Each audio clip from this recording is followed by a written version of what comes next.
অভিষেক বাবুই আবার গরিব লোকের চায়ের দোকান উচ্ছেদ করে 150 কোটি টাকার এসকেলেটর লাগানো বাড়ি তৈরি করেছেন। পরনে ব্র্যান্ডের জামা, চোখে দামি ফ্রেমের চশমা, আর সেই চশমার দাম কোনো মানুষের একটা গোটা বছরের বেতন। মুখে বড় বড় সংলাপ, ঠিক যেন হীরক রানীর সুযোগ্য বংশধর। কার কথা বলছি বুঝতে পারছেন তো? কালীঘাটের জমিদার অভিষেক ব্যানার্জি। প্রশ্ন মনে আসতে পারে, কি এমন সম্পত্তি আছে ভাইপুর? চলুন তবে জমিদার ব্যানার্জির সম্পত্তির একটা ট্রেলার দেখাই।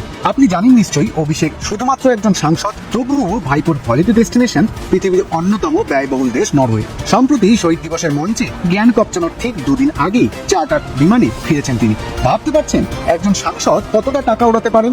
এদিকে চলতি বছরের নির্বাচনের হলফনামায় উল্লেখ আছে, আয় বৃদ্ধির পর হাতে তার ছিল নগদ মাত্র 7,73,335 টাকা। চোখে ভাইপোর 86,000 টাকার চশমা। চোখ তো কপালে উঠে যাবেই। শুধু তাই নয়, যে স্বাস্থ্য ব্যবস্থা নিয়ে রানী এত বড় বড় কথা বলে, সেই স্বাস্থ্য ব্যবস্থাকে মোটেও ভরসা করে না ভাইপো।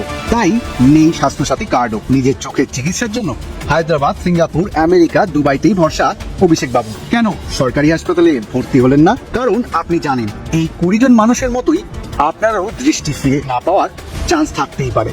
অভিষেক বাবু নিজেকে জনগণের চাকর বলেন, আর এই অভিষেক বাবুই আবার গরিব লোকের চায়ের দোকান উচ্ছেদ করে 150 কোটি টাকার এসকেলেটর লাগানো বাড়ি তৈরি করেছেন, যার নাম শান্তিনিকেতন। বাংলার মানুষের শান্তি চিবিয়ে দিব্যি শান্তিতে রয়েছেন। বিদেশি কোম্পানির জল গলায় ঢালছেন। 60 লক্ষ টাকা দামের 5টা কালো ফরচুনা চড়ে বেড়াচ্ছেন। এমনকি তার শালিকার গাড়ির দাম 2 কোটি। এইসব আয়ের উৎস কি বলতে পারেন অভিষেক বাবু? কালীঘাটে 35টি প্লটেও শোনা যায় আপনার বংশের জালিয়াতরাই জড়িয়ে। সেটাই বা হলো কি করে? তাহলে কি ধরে নেওয়া যায় এই সমস্ত টাকা আসে লিপস অ্যান্ড বাউন্স কয়লা গরু চুরি করে?